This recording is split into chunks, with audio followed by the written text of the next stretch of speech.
ನಾಡಗೀತೆ.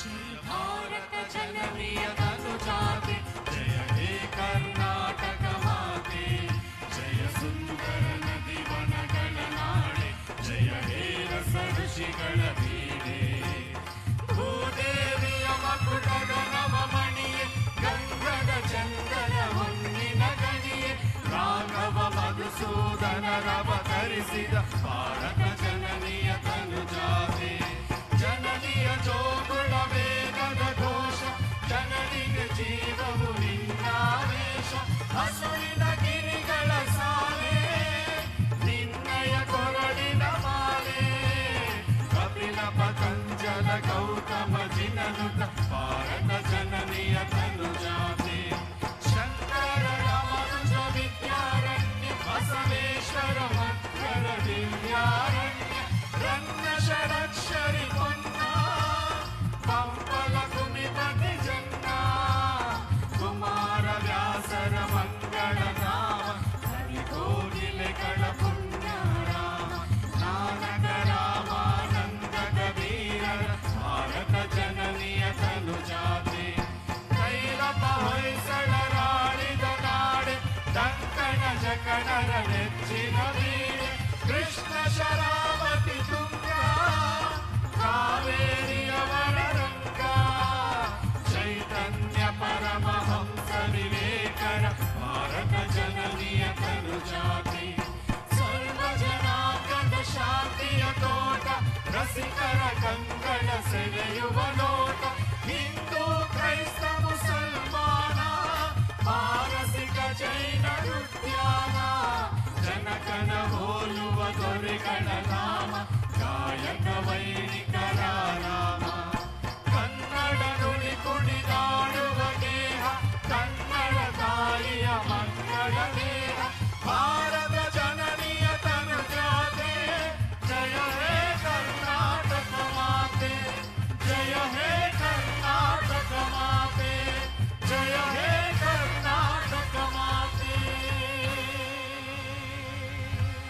ತುಂಬಿ ನಳನಳಿಸಲಿ ಎನ್ನುವಂತಹ ಇರಾದೆ ಕರ್ನಾಟಕ ಸರ್ಕಾರವನ್ನ ಮುನ್ನಡೆಸ್ತಾ ಇರುವಂತಹ ಸನ್ಮಾನ್ಯ ಮುಖ್ಯಮಂತ್ರಿಗಳಾದ ಶ್ರೀ ಸಿದ್ದರಾಮಯ್ಯನವರದು, ಹಾಗೆ ಉಪಮುಖ್ಯಮಂತ್ರಿಗಳಾದ ಶ್ರೀ ಡಿ.ಕೆ. ಶಿವಕುಮಾರ್ ಅವರದು, ಹಾಗೂ ಎಲ್ಲ ಸಚಿವರುಗಳದ್ದು. ಹೌದು, ವಿದ್ಯಾವಂತ ನಿರುದ್ಯೋಗಿ ಯುವಕ ಯುವತಿಯರಿಗೆ ಹಣಕಾಸಿನ ನೆರವನ್ನ ನೀಡಿ ಅವರಲ್ಲಿ ಆತ್ಮಸ್ಥೈರ್ಯವನ್ನು ಬೆಳೆಸಿ ಸ್ವಾವಲಂಬಿಗಳನ್ನಾಗಿಸಲು ಯುವ ನಿಧಿ ಯೋಜನೆ ಸಹಕಾರಿ. ಬರಲಿ ಬಂಧುಗಳೇ, ನಿಮ್ಮ ಜೋರಾದ ಚಪ್ಪಾಳೆಯ ಮುಖೇನ ಈ ಕಾರ್ಯಕ್ರಮದ ಐತಿಹಾಸಿಕ ಉದ್ಘಾಟನೆ ಮುಖ್ಯಮಂತ್ರಿಗಳು ಹಾಗೂ ಗಣ್ಯರಿಂದ. ಬಂಧುಗಳೇ, ಹೊಂಬಾಳೆ ಅರಳಿ ನಿಂತಿದೆ. ಯಾವುದೇ ಶುಭ ಕಾರ್ಯವಿರಲಿ ಅಲ್ಲಿ ಹೊಂಬಾಳೆಯನ್ನ ಮುಂಚೂಣಿಗೆ ತರುವಂಥದ್ದು ಸತ್ ಸಂಪ್ರದಾಯ. ಮಲೆನಾಡಿನ ಈ ಪರಂಪರೆಯಂತೆ ಸಂಪ್ರದಾಯದಂತೆ ಎಲ್ಲರ ಬದುಕಿನಲ್ಲೂ ಆರ್ಥಿಕ ಶಕ್ತಿ ತುಂಬಬೇಕು ಎನ್ನುವಂತಹ ಆಶಯದಿಂದ ಕರ್ನಾಟಕ ಸರ್ಕಾರದ ಮಹತ್ವಾಕಾಂಕ್ಷಿ ಯೋಜನೆ ಯುವ ನಿಧಿ ನೇರ ನಗದು ವರ್ಗಾವಣೆ ಮೂಲಕ ನಿರುದ್ಯೋಗ ಭತ್ಯೆ ಪಾವತಿಯ ಚಾಲನೆ ನೆರವೇರಿದೆ. ಇದೀಗ ಸ್ವಾಮಿ ವಿವೇಕಾನಂದರ ಭಾವಚಿತ್ರಕ್ಕೆ ಪುಷ್ಪಾರ್ಚನೆಯನ್ನ ನೆರವೇರಿಸಲಿಕ್ಕೆ ಮಾನ್ಯ ಮುಖ್ಯಮಂತ್ರಿಗಳು ತೆರಳುತ್ತಾ ಇದ್ದಾರೆ. ಬಂಧುಗಳೇ, ವಿವೇಕವಾಣಿ ಸ್ವಾಮಿ ವಿವೇಕಾನಂದರಿಗೆ ಪುಷ್ಪಾರ್ಚನೆ ಈ ದಿನ ರಾಷ್ಟ್ರೀಯ ಯುವ ದಿನ. ಈ ವಿವೇಕಾನಂದರ ಆಶೀರ್ವಾದ, ಅವರು ಹಾಕಿಕೊಟ್ಟಂತಹ ದಿಟ್ಟವಾದ ಹೆಜ್ಜೆಗಳು ನಮಗೆ ಸದಾ ಮಾರ್ಗದರ್ಶನವಾಗಲಿ ಅಂತ ರಾಜ್ಯದ ಜನತೆಯ ಪರವಾಗಿ ಇದೀಗ ಪುಷ್ಪಾರ್ಚನೆ. ವಿವೇಕವಾಣಿ ಎಲ್ಲೆಲ್ಲೂ ಮೊಳಗಬೇಕು. ಬಂಧುಗಳೇ, ಗಟ್ಟಿ ಗುಂಡಿಗೆಯನ್ನು ಪಡೆಯಿರಿ, ಕಷ್ಟಪಟ್ಟು ದುಡಿಯಿರಿ, ನೀವು ಗುರಿ ಸೇರುವುದು ನಿಶ್ಚಯ ಎಂದಿದ್ದಾರೆ. ಸೈನ್ಸಸ್ ಕರ್ನಾಟಕ ಜೋರಾದ ಚಪ್ಪಾಳೆ ಬರಲಿ ಎಲ್ಲ ಫಲಾನುಭವಿಗಳಿಗೆ. ಮೊದಲ ಫಲಾನುಭವಿಯಾಗಿ ಬಂದಿದ್ದಾರೆ ಪುನೀತ್ ಬಿಎಸ್, ಕಡೂರು ತಾಲೂಕು, ಚಿಕ್ಕಮಗಳೂರು ಜಿಲ್ಲೆ, Rajiv Gandhi university of health sciences Karnataka. ಮುಂದೆ ಕುಮಾರ ಜೆಬಿ, ಚಿತ್ರದುರ್ಗ ಜಿಲ್ಲೆಯಿಂದ ಕುಮಾರ ಜೆಬಿ ಅವರು ಫಲಾನುಭವಿಯಾಗಿದ್ದಾರೆ, ದಾವಣಗೆರೆ ಯೂನಿವರ್ಸಿಟಿ ದಾವಣಗೆರೆಯಿಂದ. ಅದಾದ ಮೇಲೆ ದರ್ಶನ್ ಎಸ್ಆರ್, ಇವರು ಶಿವಮೊಗ್ಗ ತಾಲೂಕು, ಶಿವಮೊಗ್ಗ ಜಿಲ್ಲೆ, Karnataka state national institute of technology, Surathkal, ಕರ್ನಾಟಕದಲ್ಲಿ ವ್ಯಾಸಂಗವನ್ನು ಮಾಡ್ತಾ ಇದ್ದಾರೆ. ದರ್ಶನ್ ನಂತರ ಪ್ರತಿಮಾ ಹನುಮಂತೇಗೌಡ ಮರಿಗೌಡ. ಹಾವೇರಿಯಿಂದ ಬಂದಿದ್ದಾರೆ. Karnataka state open university Mysuru. Pratima ಅವರ ನಂತರ ಪೂಜಾ ಎನ್. ಸಮಯದ ಅಭಾವ ಇರೋದ್ರಿಂದ ಎಲ್ಲ ಹೆಸರುಗಳನ್ನ ಒಟ್ಟಿಗೆ ಹೇಳ್ತಾ ಇದ್ದೀವಿ. ಪೂಜಾ ಎನ್ ಇವರು ದೊಡ್ಡಬಳ್ಳಾಪುರ ತಾಲೂಕು, ಬೆಂಗಳೂರು ರೂರಲ್, ಹಾಗೇನೆ ಬೆಂಗಳೂರು ನಾರ್ತ್ ಯೂನಿವರ್ಸಿಟಿಯಲ್ಲಿ ವ್ಯಾಸಂಗವನ್ನು ಮಾಡ್ತಾ ಇದ್ದಾರೆ. ಪೂಜಾ. ಮುಂದೆ ಮೊಯ್ನಾರ್ ಮುಲ್ಲಾ ಹುಬ್ಬಳ್ಳಿಯಿಂದ ಬಂದಿದ್ದಾರೆ. Department of technical education Karnataka ಇಲ್ಲಿ ವ್ಯಾಸಂಗವನ್ನು ಮಾಡಿದ್ದಾರೆ. ಮೊಯ್ನಾರ್ ಮುಲ್ಲಾ ಅವರ ನಂತರ ಕಡೆಯಲ್ಲಿ ಬೆನಕ ವಿಕೆ ಇವರು ಸಕಲೇಶ್ಪುರ ತಾಲೂಕಿನವರು, ಹಾಸನ ಜಿಲ್ಲೆಯವರು, ಡಿಪ್ಲೊಮಾ ವ್ಯಾಸಂಗ ಮಾಡ್ತಾ ಇದ್ದಾರೆ. Department of technical education Karnataka. ಈ ಫಲಾನುಭವಿಗಳಿಗೆ ಎಲ್ಲರೂ ಸೇರಿ ಒಟ್ಟಾಗಿ ಒಮ್ಮೆ ಜೋರಾದ ಚಪ್ಪಾಳೆಯೊಂದಿಗೆ ನಿಮ್ಮ ಬೆಂಬಲವನ್ನ ತೋರಿಸಬೇಕಾಗಿ ವಿನಂತಿ. ಹಿಂದೆ ಇರತಕ್ಕಂಥ ಎಲ್ಲ ಸ್ನೇಹಿತರು ಸಹ ಯಾವುದೇ ಸಂಕೋಚ ಇಲ್ಲದೆ ಜೋರಾದ ಕರ್ತಾಟವನ್ನು ಮಾಡಿ. ಬಂಧುಗಳೇ, ಕರ್ನಾಟಕ ಸರ್ಕಾರ ಭರವಸೆ ಕೊಟ್ಟ ಹಾಗೆ 5ನೇ ಗ್ಯಾರಂಟಿ ಯೋಜನೆ ಯುವ ನಿಧಿಯ ಫಲಾನುಭವಿಗಳಿಗೆ ಸಾಂಕೇತಿಕವಾಗಿ ಚೆಕ್ ಅನ್ನ ವಿತರಣೆ ಮಾಡಲಾಗಿದೆ. ಇನ್ನೀಗ ಅವರ ಮೊಬೈಲ್ ಸಂಖ್ಯೆಗಳಿಗೆ ಸಂದೇಶ ಬಂದಿದೆ. ಹಣ ಪಾವತಿಯಾಗಿರುವಂತಹ ಮಾಹಿತಿ ಲಭ್ಯವಾಗಿದೆ. ಯುವ ಮಿತ್ರರಿಗೆ ತಮ್ಮೆಲ್ಲರೂ ಕೂಡ ಶುಭಾಶಯಗಳನ್ನು ಅರ್ಪಿಸಲಿಕ್ಕೆ ನಾನು ಬಯಸ್ತಾ ಇದ್ದೇನೆ. ನನ್ನ ಬದುಕಿನಲ್ಲಿ ಇವತ್ತು ಬಹಳ ಸಂತೋಷವನ್ನ ತಂದಂತ ಒಂದು ಪವಿತ್ರವಾದಂತಹ ದಿನ. ನಾನು ಸಿದ್ದರಾಮಯ್ಯನವರು ಈ ರಾಜ್ಯದ ಜನತೆಗೆ ಒಂದು ಮಾತು ಕೊಟ್ಟಿದ್ದು, 5 ಕಾರ್ಯಕ್ರಮಗಳನ್ನು ಕೊಟ್ಟಿದ್ದು. 5 ಕಾರ್ಯಕ್ರಮಗಳನ್ನ 5 ಗ್ಯಾರಂಟಿಗಳಾಗಿ ಪರಿವರ್ತನೆಯನ್ನ ಮಾಡಿದ್ದು. ಇವತ್ತು ಆ 5 ಗ್ಯಾರಂಟಿಗಳನ್ನ ತಮಗೆ ಸಮರ್ಪಿಸಿ ನಿಮ್ಮ ಮುಂದೆ ನಾವು ನಿಂತಿದ್ದೇವೆ. ಪುರಂದರದಾಸರು ಒಂದ್ ಕಡೆ ಒಂದು ಮಾತು ಹೇಳ್ತಾರೆ, ಇದು ಭಾಗ್ಯ ಇದು ಭಾಗ್ಯ ಇದು ಭಾಗ್ಯವಯ್ಯ, ಪದುಮನಾಭನ ಪಾದ ಭಜನೆ ಪರಮ ಸುಖವಯ್ಯ ಅಂತೇಳಿ. ಹಂಗೆ ಈ ಒಂದು ಪವಿತ್ರವಾದಂತ ಕೊಟ್ಟ ಮಾತನ್ನ ಉಳಿಸ್ಕೊಂಡು ಈ 5 ಗ್ಯಾರಂಟಿಗಳನ್ನ ಜನರಿಗೆ ಸಮರ್ಪಣೆ ಮಾಡಿ ಈ ಬಸವಣ್ಣನ ನಾಡಿನಲ್ಲಿ, ಕುವೆಂಪು ನಾಡಿನಲ್ಲಿ ನುಡಿದಂತೆ ನಡೆದಿದ್ದೇವಲ್ಲ, ಇದು ನನ್ನ ಭಾಗ್ಯ ನನ್ನ ಭಾಗ್ಯ ನನ್ನ ಭಾಗ್ಯ ಅಂತೇಳಿ ನಾನು ಭಾವಿಸ್ಕೊಂಡಿದ್ದೇನೆ. ನಮ್ಮ ಗ್ಯಾರಂಟಿ ಯೋಜನೆ ಇದು ಈ ನಿಮ್ಮೆಲ್ಲರ ಬದುಕಿನಲ್ಲಿ ಬದಲಾವಣೆಯನ್ನ ಮಾಡಂತ ಯೋಜನೆ. ಬರೀ ನಿಮ್ಮ ಹಣಕ್ಕೆ ಜೋಬನ ತುಂಬಬೇಕು ಅಂತಲ್ಲ, ನಿಮ್ಗೆ ಆರ್ಥಿಕವಾದಂತ ಶಕ್ತಿ ಕೊಡಬೇಕು, ಸಾಮಾಜಿಕವಾದಂತ ಶಕ್ತಿ ಕೊಡಬೇಕು, ನಿಮ್ಮೆಲ್ಲ ಕುಟುಂಬದಲ್ಲೂ ಕೂಡ ಆತ್ಮಧೈರ್ಯವನ್ನು ತುಂಬಬೇಕು. ಈ ಬೆಲೆ ಏರಿಕೆಗಳನ್ನ ಈ ತತ್ತರಿಸ್ತಾ ಇರುವಂತ ಸಂದರ್ಭದಲ್ಲಿ, ಯುವಕರು ನಿರುದ್ಯೋಗಿಗಳಾಗಿರುವಂತ ಸಂದರ್ಭದಲ್ಲಿ ನಿಮ್ಗೆ ಮಾನಸಿಕವಾಗಿ ಈ ಕಾಂಗ್ರೆಸ್ ಸರ್ಕಾರ ಇದೆ ಅಂತ ಹೇಳಿ ನಿಮ್ಗೆ ಶಕ್ತಿ ತುಂಬಬೇಕು ಅಂತೇಳಿ ಈ ಕಾರ್ಯಕ್ರಮಗಳನ್ನು ನಿಮ್ಮ ಮುಂದೆ ಕೊಟ್ಟಿದ್ದೆ. ದೇವರು ವರನೂ ಕೊಡುವುದಿಲ್ಲ, ಶಾಪನೂ ಕೊಡುವುದಿಲ್ಲ, ಅವಕಾಶ ಮಾತ್ರ ಕೊಡ್ತಾನೆ. ಆದ್ರೆ ದೇವರು ನಮಗೆ ಕೊಟ್ಟಿರುವಂತ 2 ಆಯ್ಕೆ, ಒಂದು ಕೊಟ್ಟು ಹೋಗ್ಬೇಕು, ಇನ್ನೊಂದು ಬಿಟ್ಟು ಹೋಗ್ಬೇಕು. ಹಂಗೆ ಇವತ್ತು ನಮ್ಮ ಸರ್ಕಾರ ಇಡೀ ದೇಶಕ್ಕೆ ಒಂದು ಮಾದರಿಯಾಗಿ ನುಡಿದಂತೆ ನಡ್ಕೊಂಡು ಇವತ್ತು ನಾವು ಈ ಕೆಲಸವನ್ನು ನಾವು ಮಾಡಿಕೊಂಡು ನಾವು ಬಂದಿದ್ದೇವೆ. ಬಂಧುಗಳೇ, ತಮ್ಗೆ ಹೇಳೋದಿಷ್ಟೇ, ಬಹುಶಃ ನಮ್ಮ ಶರಣಪ್ರಕಾಶ್ ಪಾಟೀಲ್ ರವರು, ಮಧುರವರು ಅನೇಕ ವಿಚಾರಗಳನ್ನು ನಿಮ್ಮ ಹತ್ರ ಹಂಚಿಕೊಂಡ್ರು.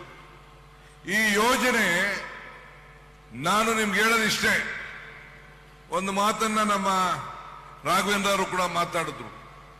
ಈ ಯುವ ನಿಧಿಯ ಕಾರ್ಯಕ್ರಮ ನಿಮ್ಗೆ ಬರೀ ಒಂದು ಉದ್ಯೋಗ ಕೊಡಬೇಕು ಅಂತ ಅಲ್ಲ. ಈ ಕಾರ್ಯಕ್ರಮ ಅವರು ಮೊಹಮ್ಮದ್ ಯೂನಸ್ ಹೇಳಿದಂತ ಮಾತನ್ನ ಅವರು ಹೇಳಿದ್ರು, if you feed a fish it is for a day, if you teach him fishing it is for his life ಅಂತ. ಹಂಗೆ ನಾವು ಈ ಯುವ ನಿಧಿಯ ಕಾರ್ಯಕ್ರಮದ ಮುಖಾಂತರ ನಾನು ಏನು ವೈಯಕ್ತಿಕವಾಗಿ ಹೇಳಲಿಕ್ಕೆ ಬಯಸ್ತೀನಿ ಅಂದ್ರೆ, ಬರೀ ಉದ್ಯೋಗವನ್ನ ಸೃಷ್ಟಿ ಮಾಡ್ಕೊಳ್ಳಿಕ್ಕೆ ತಾವು ಚಿಂತೆ ಮಾಡಕ್ ಹೋಗ್ಬೇಡಿ. ನೀವು 10 ಜನಕ್ಕೆ ಉದ್ಯೋಗಿಗಳನ್ನ ನೀವು ಕೊಡುವಂತ ಒಂದು ಆಲೋಚನೆಯನ್ನ ತಾವು ಮಾಡಬೇಕು. ನಿಮ್ಮ ಕೆಳಗಡೆ 10 ಜನ ಯುವಕರಿಗೆ ಉದ್ಯೋಗವನ್ನ ಕೊಟ್ಟಾಗ ಮಾತ್ರ ಈ ನಮ್ಮ ಕಾರ್ಯಕ್ರಮಕ್ಕೆ ಹೆಚ್ಚಿಗೆ ಶಕ್ತಿ ಬಂದಂಗೆ ಆಗ್ತದೆ ಅನ್ನೋ ಮಾತನ್ನ ಹೇಳ್ತೀನಿ.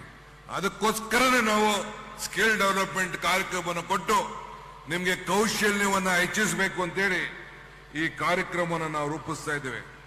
ಸುಮಾರು 5 ಲಕ್ಷಕ್ಕೂ ಹೆಚ್ಚು ಜನ ಇವತ್ತು ಪದವೀಧರರಿದ್ದಾರೆ, ಡಿಪ್ಲೊಮಾದಾರರು ಬಹಳ ಜನ ಇದ್ದಾರೆ. ಈಗ ರಿಜಿಸ್ಟ್ರೇಷನ್ 26ನೇ ತಾರೀಕಿಂದ ಪ್ರಾರಂಭ ಆಗಿದೆ.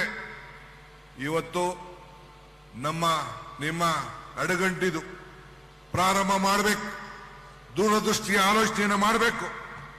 ಆಗ ಮಾತ್ರ ಈ ಸಂದರ್ಭದಲ್ಲಿ ನಿಮ್ಮ ಬದುಕಿನಲ್ಲಿ ಬದಲಾವಣೆ ಆಗ್ತದೆ. ಈಗ ನಾವು ಗೃಹ ಜ್ಯೋತಿ 1.5 ಕೋಟಿ ಜನರ ಮನೆ ಬೆಳಕನ್ನ ಬೆಳಗ್ತಾ ಇದ್ದೀವಿ. 200 ಯೂನಿಟ್ ವರೆಗೂ ಸುಮಾರು 1,500 ರೂಪಾಯಿ ಆಗ್ತದೆ. 50 ಯೂನಿಟ್ ಇಂದ 200 ಯೂನಿಟ್ ವರೆಗೂ 1,500 ರೂಪಾಯಿ ಆಗ್ತದೆ. ಎಲ್ಲ ನನ್ನ ತಾಯಂದಿರಿಗೆ, ಸಹೋದರಿಯರಿಗೆ, ಮನೆ ಯಜಮಾನರಿಗೆ ನೇರವಾಗಿ 2,000 ರೂಪಾಯಿ ಅವರ ಮನೆಗೆ ತಲುಪ್ತಾ ಇದೆ. 1,500 ರೂಪಾಯಿ ವಿದ್ಯುತ್ ಶಕ್ತಿ ಆಯ್ತು, 2,000 ರೂಪಾಯಿ ಆಯ್ತು. 10 ಕೆಜಿ ಅಕ್ಕಿ ಕೇಂದ್ರ ಸರ್ಕಾರ 5 ಕೆಜಿ ಅಕ್ಕಿ ಕೊಡಕ್ ಆಗ್ಲಿಲ್ಲ.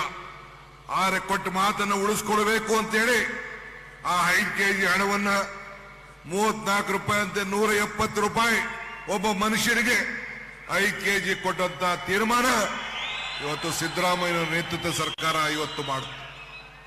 ಸಿದ್ದರಾಮಯ್ಯ ನೇತೃತ್ವ ಸರ್ಕಾರ ಮಾಡ್ತು.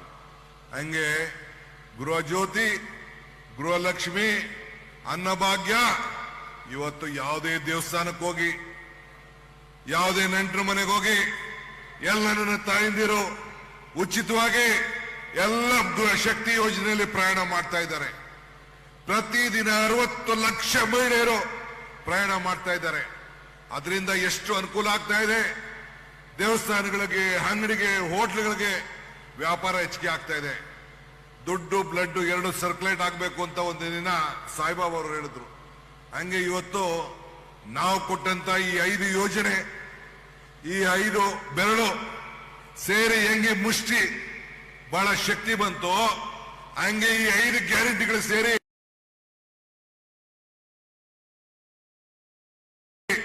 ಈ ಕೈ ಬಲ ಆಯ್ತು ಅನ್ನೋದನ್ನ ಹೇಳಲಿಕ್ಕೆ ನನಗೆ ಮತ್ತೆ ಬಹಳ ಸಂತೋಷ ಆಗ್ತದೆ. ಆದ್ರಿಂದ ಇವತ್ತು ನಾನು ತಮಗೆ ಹೇಳೋದಿಷ್ಟೇ, ಯುವಕರು ಯುವತಿಯರು ವಿಶ್ವ ಮಟ್ಟದಲ್ಲಿ ತಾವು ಆಲೋಚನೆ ಮಾಡಬೇಕು. ತಾವು ಗ್ರಾಜ್ಯುಯೇಟ್ಗಳಾಗಿದ್ದೀರಿ, ಡಿಪ್ಲೊಮಾದವರಾಗಿದ್ದೀರಿ.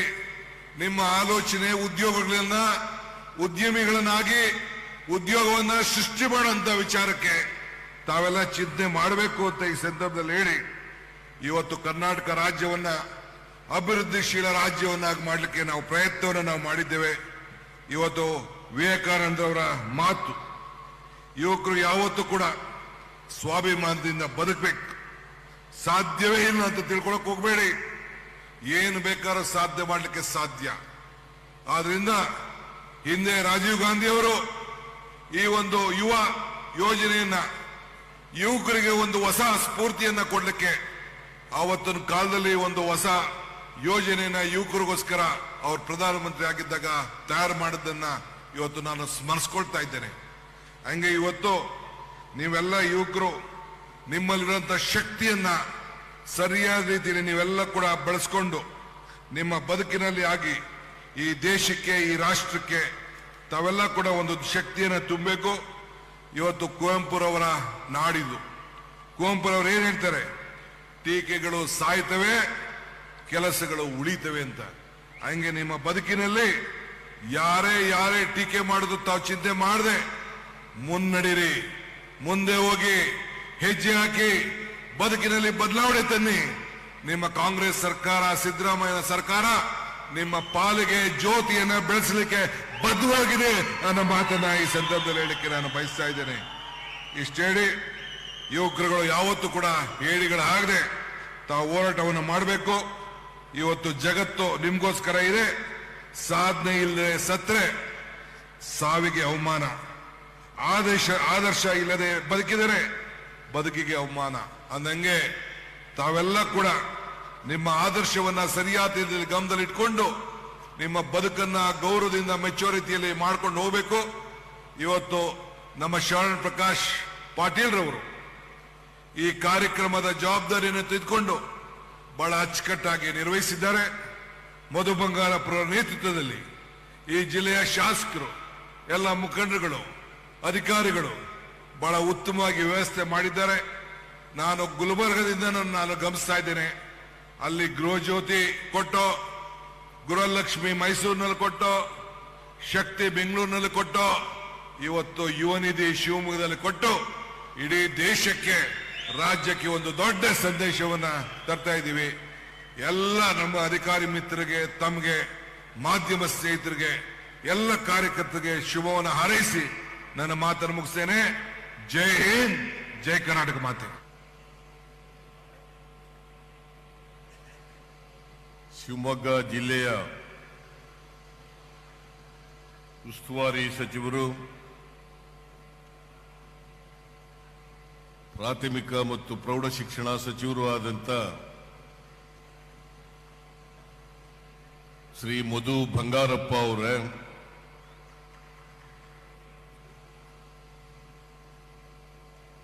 ಯುವ ನಿಧಿ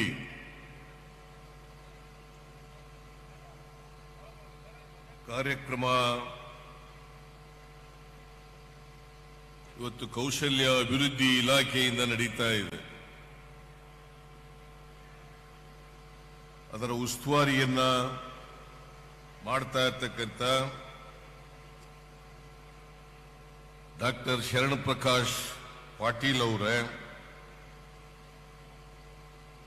ಹಿರಿಯ ಸಚಿವರಾದಂಥ ಕೆಜೆ ಜಾರ್ಜ್ ಅವರೇ,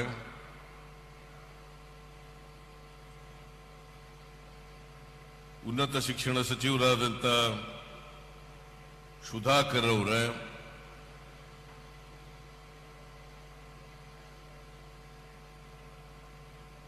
ಯುವಜನ ಮತ್ತು ಕ್ರೀಡೆ ಹಾಗೂ ಪರಿಶಿಷ್ಟ ವರ್ಗಗಳ ಸಚಿವರಾದಂಥ ನಾಗೇಂದ್ರ ಅವರೇ, ಮೀನುಗಾರಿಕೆ ಮತ್ತು ಬಂದರು ಸಚಿವರಾದಂಥ ಶ್ರೀ ಮಂಕಾಳು ವೈದ್ಯ ಅವರೇ,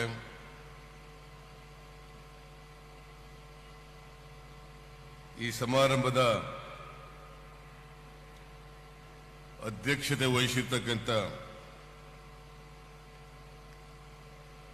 ಶ್ರೀ ಚನ್ನಬಸಪ್ಪ ಅವರೇ,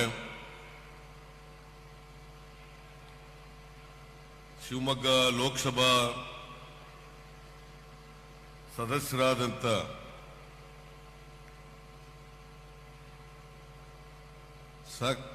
ಶ್ರೀ BY ರಾಘವೇಂದ್ರ ಅವರೇ, ಶಾಸಕರುಗಳಾದಂಥ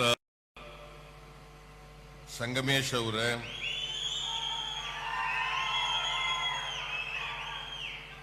ಬೇಳೂರು ಗೋಪಾಲಕೃಷ್ಣ ಅವರೇ, ಭೀಮಣ್ಣ ನಾಯ್ಕ್ ಅವರೇ, ಶ್ರೀ ತಮ್ಮಯ್ಯ ಅವರೇ, ರಾಜೇಗೌಡ ಅವರೇ, ಶಾಂತನಗೌಡ ಅವರೇ, ಶ್ರೀಮತಿ ಶಾರದಾ ಪೂರ್ಲಾ ನಾಯಕ್ ಅವರೇ, ತರೀಕೆರೆ ಶ್ರೀನಿವಾಸ್ ಅವರೇ,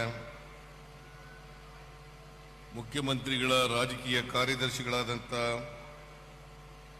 ಗೋವಿಂದರಾಜು ಅವರೇ, ಮೇಲ್ಮನೆಯ ಸದಸ್ಯರಾದಂಥ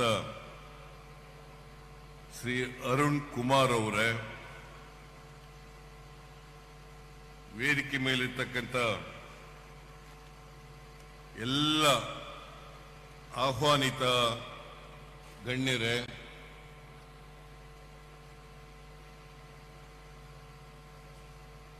ಜಿಲ್ಲೆಯ ಮತ್ತು ರಾಜ್ಯ ಮಟ್ಟದ ಎಲ್ಲ ಅಧಿಕಾರಿ ಸ್ನೇಹಿತರೇ, ಇಲ್ಲಿ ಆಗಮಿಸಿರ್ತಕ್ಕಂಥ ಎಲ್ಲ ಆತ್ಮೀಯ ಸೋದರ ಸೋದರಿಯರೇ, ಎಲ್ಲ ಯುವಕ ಯುವತಿಯರೇ, ಸುದ್ದಿ ಮಾಧ್ಯಮದ ಎಲ್ಲ ಗೆಳೆಯರೇ, ಶಿವಮೊಗ್ಗದಲ್ಲಿ ಇದು ಒಂದು ಐತಿಹಾಸಿಕ ದಿನ ಅಂತ ಹೇಳಿದ್ರೆ ಅದು ಅತಿಶಯೋಕ್ತಿ ಆಗಲಾರದು ಅಂತಕ್ಕಂಥದ್ದು ನನ್ನ ಭಾವನೆ. ಸುಮಾರು 1 ಲಕ್ಷಕ್ಕೂ ಹೆಚ್ಚು ಜನ ಇಲ್ಲಿ ಸೇರಿ ಯುವ ನಿಧಿ ಗ್ಯಾರಂಟಿ ಕಾರ್ಯಕ್ರಮಕ್ಕೆ ನಿಮ್ಮೆಲ್ಲರ ಎದುರುಗಡೆ ಚಾಲನೆಯನ್ನು ಕೊಡ್ತಾ ಇದ್ದೀವಿ. ನಾನು ಮತ್ತು ಡಿ ಕೆ ಶಿವಕುಮಾರ್ ಅವರು, ನಮ್ಮ ಪಿಸಿಸಿ ಅಧ್ಯಕ್ಷರು, ಮತ್ತೆ ಸುರ್ಜೇವಾಲಾ ಅವರು ಚುನಾವಣೆಗಿಂತ ಪೂರ್ವದಲ್ಲಿ ಪ್ರಣಾಳಿಕೆಯನ್ನ ಜನರ ಮುಂದೆ ಇಟ್ಟಿದ್ದು. ಕಾಂಗ್ರೆಸ್ ಪಕ್ಷದ ಪ್ರಣಾಳಿಕೆ. ಆ ಪ್ರಣಾಳಿಕೆಯಲ್ಲಿ ಬಹಳ ಮುಖ್ಯವಾಗಿ 5 ಗ್ಯಾರಂಟಿಗಳನ್ನ ಘೋಷಣೆ ಮಾಡಿದ್ದು. 5 ಗ್ಯಾರಂಟಿಗಳನ್ನ ಘೋಷಣೆ ಮಾಡಿದ್ದು. ಶಕ್ತಿ ಯೋಜನೆ, ಗೃಹ ಜ್ಯೋತಿ, ಅನ್ನಭಾಗ್ಯ, ಗೃಹಲಕ್ಷ್ಮಿ, ಯುವ ನಿಧಿ, ಈ ಗ್ಯಾರಂಟಿಗಳನ್ನು ನಾವು ಘೋಷಣೆ ಮಾಡಿದ್ದು. ನಾವು ಮ್ಯಾನಿಫೆಸ್ಟೋನಲ್ಲಿ ಇರ್ತಕ್ಕಂಥ ಎಲ್ಲ ವಾಗ್ದಾನಗಳನ್ನು ಕೂಡ ನಾವು ಅಧಿಕಾರಕ್ಕೆ ಬಂದ ತಕ್ಷಣನೇ ಜಾರಿ ಮಾಡ್ತೀವಿ ಅಂತೇಳಿ ನಾವು ಭರವಸೆ ಕೊಟ್ಟಿರಲಿಲ್ಲ. ಆದರೆ ಈ 5 ಪ್ರಮುಖ ಗ್ಯಾರಂಟಿಗಳನ್ನ ಅಧಿಕಾರಕ್ಕೆ ಬಂದ ತಕ್ಷಣನೇ ಜಾರಿ ಕೊಡ್ತೇವೆ ಅಂತಕ್ಕಂಥ ಭರವಸೆಯನ್ನ ಈ ನಾಡಿನ ಜನರಿಗೆ ನಾವು ಕೊಟ್ಟಿದ್ದು. ಕಾರಣ ಯಾಕಪ್ಪ ಅಂತಂದ್ರೆ, ಇವತ್ತು ನಿರುದ್ಯೋಗದ ಸಮಸ್ಯೆ ಜಾಸ್ತಿ ಆಗಿದೆ, ರೈತರ ಸಮಸ್ಯೆಗಳು ಜಾಸ್ತಿ ಆಗಿದೆ, ಆಹಾರ ಪದಾರ್ಥಗಳ ಬೆಲೆ ಗಗನಕ್ಕೇರಿದೆ. ಇಂಥ ಸಂದರ್ಭದಲ್ಲಿ ಯಾರು ಸಮಾಜದಲ್ಲಿರ್ತಕ್ಕಂಥ ಬಡವರಿದ್ದಾರೆ, ದಲಿತರು, ಹಿಂದುಳಿದವರು, ಅಲ್ಪಸಂಖ್ಯಾತರು, ಮಹಿಳೆಯರು, ರೈತರು, ಈ ವರ್ಗದ ಜನರಿಗೆ ಆರ್ಥಿಕವಾಗಿ, ಸಾಮಾಜಿಕವಾಗಿ ಶಕ್ತಿಯನ್ನು ತುಂಬಬೇಕು. ಅವರ ಕೊಳ್ಳತಕ್ಕಂಥ ಶಕ್ತಿಯನ್ನು ಜಾಸ್ತಿ ಮಾಡಬೇಕು. ಇಲ್ಲದೆ ಹೋದರೆ ಸಮಾಜದಲ್ಲಿ ಅವರು ಬಹಳ ಕಷ್ಟಗಳನ್ನು ಅನುಭವಿಸಬೇಕಾಗ್ತದೆ. ಇಂತಹ ಬೆಲೆ ಏರಿಕೆ ಆಗಿರ್ತಕ್ಕಂಥ ಸಂದರ್ಭದಲ್ಲಿ ಅವರ ಜೀವನ ಸಾಗಿಸ್ತಕ್ಕಂಥದ್ದು ಕೂಡ ಕಷ್ಟ ಆಗ್ತದೆ. ಅದಕ್ಕೋಸ್ಕರ ಕೊಂಡ್ಕಳಿಸಕ್ಕಂಥ ಶಕ್ತಿಯನ್ನ ಹೆಚ್ಚು ಮಾಡಬೇಕು. ಆ ಕಾರಣಕ್ಕೋಸ್ಕರ ನಾವು ಮ್ಯಾನಿಫೆಸ್ಟೋ ಮೂಲಕ ಅನೇಕ ಭರವಸೆಗಳನ್ನ ಜನರಿಗೆ ಕೊಟ್ಟಿದ್ರು ಕೂಡ ಈ 5 ಪ್ರಮುಖ ಭರವಸೆಗಳನ್ನ, ಗ್ಯಾರಂಟಿಗಳನ್ನ ಅಧಿಕಾರಕ್ಕೆ ಬಂದ ತಕ್ಷಣನೇ ಜಾರಿ ಕೊಡ್ತೇವೆ ಅಂತಕ್ಕಂಥ ಮಾತನ್ನ ಕೊಟ್ಟಿದ್ದು. ಇವತ್ತು ಕೊಟ್ಟ ಮಾತಿನಂತೆ ನಡ್ಕೊಂಡಿದ್ದೇವೆ ಅಂತ ಹೆಮ್ಮೆಯಿಂದ ಹೇಳಲಿಕ್ಕೆ ಬಯಸ್ತಾ ಇದ್ದೇನೆ. ಕೊಟ್ಟ ಮಾತಿನಂತೆ ನಡ್ಕೊಂಡಿದ್ದೇವೆ. ಬಹಳ ಜನ ಯುವ ನಿಧಿ ಕಾರ್ಯಕ್ರಮ ಯಾಕೆ ಪ್ರಾರಂಭ ಮಾಡಿಲ್ಲ ಅಂತಕ್ಕಂಥ ಪ್ರಶ್ನೆಯನ್ನ ಕೇಳ್ತಾ ಇದ್ರು. ನಾವು ಭರವಸೆಯನ್ನು ಕೊಡುವಾಗಲೇ ಏನಂತ ಹೇಳಿದ್ದು ಅಂತಂದ್ರೆ, 2022-23 ಸಾಲಿನಲ್ಲಿ ಪಾಸ್ ಮಾಡಿದಂತ ಗ್ರಾಜ್ಯುಯೇಟ್ಸ್ಗಳು ಮತ್ತೆ ಡಿಪ್ಲೊಮಾ ಹೋಲ್ಡರ್ಸ್ ಅವರು 180 ದಿನ ತುಂಬಿದ ಮೇಲೆ ಅವರಿಗೆ 2 ವರ್ಷಗಳ ಅವಧಿಗೆ ಡಿಗ್ರಿ ಹೋಲ್ಡರ್ಸ್ಗೆ ನಿರುದ್ಯೋಗಿ 6 ತಿಂಗಳಲ್ಲಿ ಕೆಲಸ ಸಿಕ್ಕದೆ ಹೋದ್ರೆ ಅಂಥವರಿಗೆ, ನಿರುದ್ಯೋಗಿ ಪದವೀಧರರಿಗೆ, ನಿರುದ್ಯೋಗಿ ಡಿಪ್ಲೊಮಾ ಹೋಲ್ಡರ್ಸ್ಗೆ 3,000 ರೂಪಾಯಿ, ನಿರುದ್ಯೋಗಿ ಪದವೀಧರರಿಗೆ, ಡಿಪ್ಲೊಮಾ ಹೋಲ್ಡರ್ಸ್ಗೆ 1,500 ರೂಪಾಯಿ. ಇದು ತಿಂಗಳಿಗೆ. ಇದು ತಿಂಗಳಿಗೆ. ಇದನ್ನ ನಾವು ಈ ನಿರುದ್ಯೋಗಿ ಭತ್ಯವನ್ನ ಕೊಡ್ತೇವೆ ಅಂತಕ್ಕಂಥ ಭರವಸೆಯನ್ನ ಕೊಟ್ಟಿದ್ದು.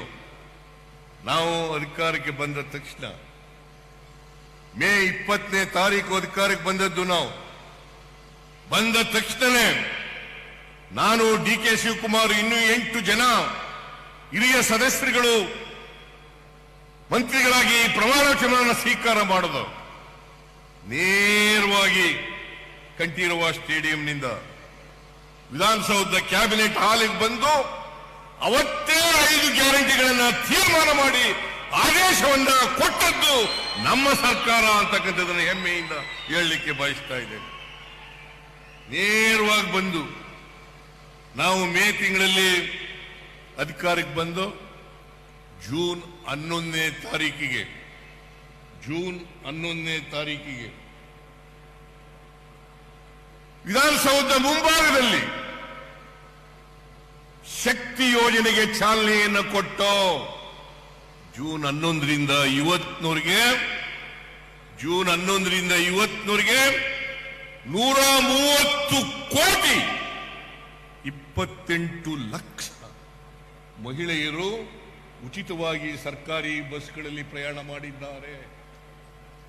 ಉಚಿತವಾಗಿ ಸರ್ಕಾರಿ ಬಸ್ಗಳಲ್ಲಿ ಪ್ರಯಾಣ ಮಾಡಿದ್ದಾರೆ. ಹಿಂದೆ ಯಾವ ಕಾಲದಲ್ಲೂ ಕೂಡ ಮಾಡಿರಲಿಲ್ಲ. ಮಾಡಿತ್ತಾ? ಯಾವ ಕಾಲದಲ್ಲೂ ಕೂಡ ಮಾಡಿರಲಿಲ್ಲ. 1,30,00,000 ಅಲ್ಲ, 130 ಕೋಟಿ 28 ಲಕ್ಷ ಮೊನ್ನೆಯವರಿಗೆ ಉಚಿತವಾಗಿ ಪ್ರಯಾಣ ಮಾಡಿದ್ದಾರೆ. ಯಾವ ಕಾಲದಲ್ಲೂ ಕೂಡ ಹೆಣ್ಣುಮಕ್ಕಳು ಸಮಾಜದಲ್ಲಿ 100ಕ್ಕೆ 50% ಇದ್ದಾರೆ. ಈ 50% ಜನ ಕೆಲಸಕ್ಕೆ ಹೋಗ್ಬೇಕು, ಆಫೀಸ್ಗಳಿಗೆ ಹೋಗ್ಬೇಕು, ಶಾಲೆಗಳಿಗೆ ಹೋಗ್ಬೇಕು, ಬೇರೆ ದೇವಸ್ಥಾನಗಳಿಗೆ ಹೋಗ್ಬೇಕು, ಪ್ರವಾಸೋದ್ಯಮ ಸ್ಥಳಗಳಿಗೆ ಹೋಗ್ಬೇಕು. ಅವ್ರಿಗೋಸ್ಕರ ಪುಕ್ಕಟಿಯಾಗಿ ಬಸ್ನಲ್ಲಿ ಟ್ರಾವೆಲ್ ಮಾಡಲಿಕ್ಕೆ ಅವಕಾಶ ಕಲ್ಪಿಸಿಕೊಟ್ಟದ್ದು ಅದು ಮೊದಲನೇ ಗ್ಯಾರಂಟಿ. ಜೂನ್ 11ರಂದು ಇವತ್ತು ಕಂಟಿನ್ಯೂಸ್ ನಡೀತಾ ಇದೆ. ಅದಾದ ಮೇಲೆ ಗೃಹ ಜ್ಯೋತಿ ಕಾರ್ಯಕ್ರಮ ಗುಲ್ಬರ್ಗದಲ್ಲಿ ಅದನ್ನು ಜಾರಿ ಕೊಟ್ಟು, ಗುಲ್ಬರ್ಗ ಜಿಲ್ಲೆನಲ್ಲಿ ಇವತ್ತು ಇಲ್ಲೇ KJ ಜಾರ್ಜ್ ಅವರು ಇದ್ದಾರೆ, ಅಲ್ಲಿ ಜಾರಿ ಕೊಟ್ಟು ಇವತ್ತಿನವರೆಗೆ 1,65,00,000 ಕುಟುಂಬಗಳಿಗೆ ಫ್ರೀಯಾಗಿ 200 ಯೂನಿಟ್ವರೆಗೆ ಫ್ರೀಯಾಗಿ ಅವರು ಯಾರು ಕೂಡ ಬಿಲ್ ಕಟ್ಟಬೇಕಾಗಿಲ್ಲ. ಅವ್ರು ಯಾರು ಕೂಡ ಬಿಲ್ ಕಟ್ಟಬೇಕಾಗಿಲ್ಲ. 1,65,00,000 ಕುಟುಂಬಗಳು, 1,65,00,000 ಕುಟುಂಬಗಳು ಕಟ್ಟಬೇಕಾಗಿಲ್ಲ. ಆಮೇಲೆ ಅನ್ನಭಾಗ್ಯ ಕಾರ್ಯಕ್ರಮ, ಅದರಲ್ಲೂ ಗೊಂದಲ ನಿರ್ಮಾಣ ಮಾಡಲಿಕ್ಕೆ ಪ್ರಾರಂಭ ಮಾಡಿದ್ರು. 10 ಕೆಜಿ ಕೊಡ್ತೀವಿ ಅಂತ ಹೇಳಿದ್ರು, ಕೊಡ್ಲಿಲ್ಲ.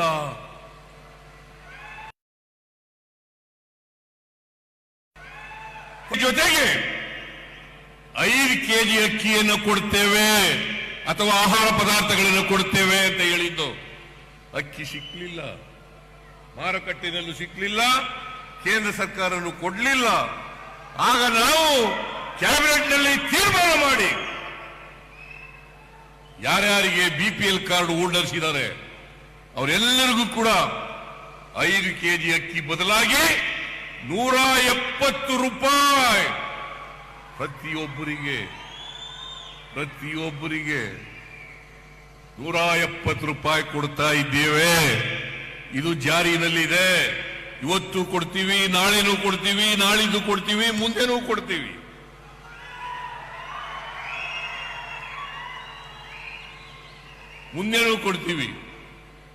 ಅದ್ರ ಜೊತೆಗೆ ಗೃಹ ಲಕ್ಷ್ಮಿ ಮೈಸೂರಿನಲ್ಲಿ ಅದಕ್ಕೆ ಚಾಲನೆಯನ್ನು ಕೊಟ್ಟು ನಾನು, ರಾಹುಲ್ ಗಾಂಧಿಯವರು, ಮಲ್ಲಿಕಾರ್ಜುನ ಖರ್ಗೆಯವರು, ಡಿ.ಕೆ. ಶಿವಕುಮಾರ್ ಅವರು, ಲಕ್ಷ್ಮೀ ಹೆಬ್ಬಾಳ್ಕರ್ ಅವರು, ನಾವೆಲ್ಲರೂ ಕೂಡ ಸೇರಿ ಆಗಸ್ಟ್ ತಿಂಗಳಲ್ಲಿ ಸುಮಾರು 1,18,00,000 1,17,00,000 ಮಹಿಳಾ ಯಜಮಾನಿಗೆ, ಕುಟುಂಬದ ಯಜಮಾನಿಯರಿಗೆ 1,18,00,000 ಮಹಿಳೆಯರಿಗೆ ತಿಂಗಳಿಗೆ 2,000 ರೂಪಾಯಿ. ಯಾವಲಾರು ಕೊಟ್ಟಿದ್ರ?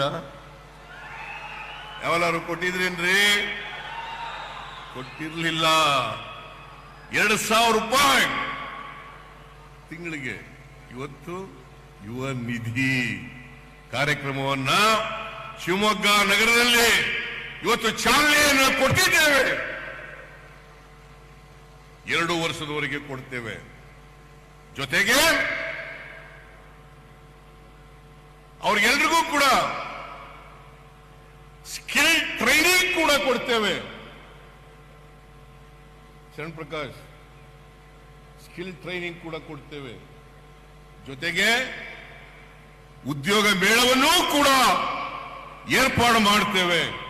ಉದ್ಯೋಗ ಇಲ್ಲಿ ಸಿಗಬೇಕು, ನಾಡಿನಲ್ಲಿ ಸಿಗಬೇಕು, ದೇಶದಲ್ಲಿ ಸಿಗಬೇಕು. ಅಷ್ಟೇ ಅಲ್ಲ, ವಿದೇಶಗಳಲ್ಲಿಯೂ ಕೂಡ ಸಿಗಬೇಕಾಗ್ತದೆ.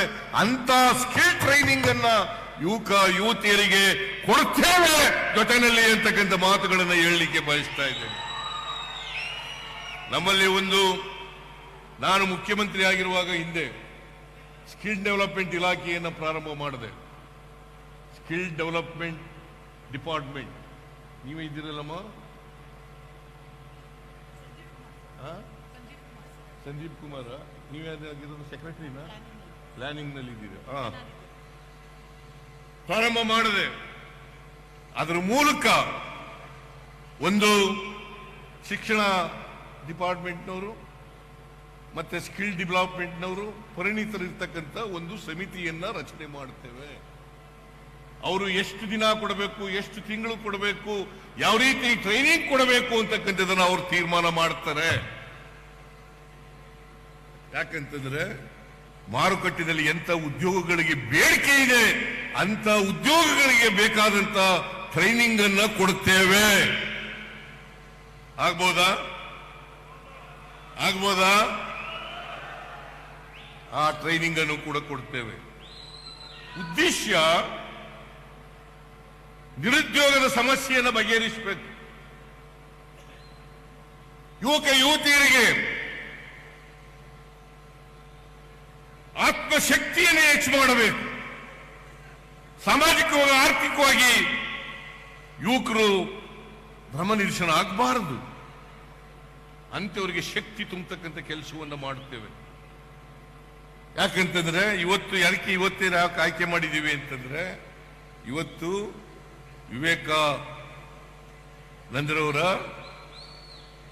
ವಿವೇಕಾನಂದರವರ ಜನ್ಮದಿನ. ಅವರು ಹುಟ್ಟಿದ್ದು 1863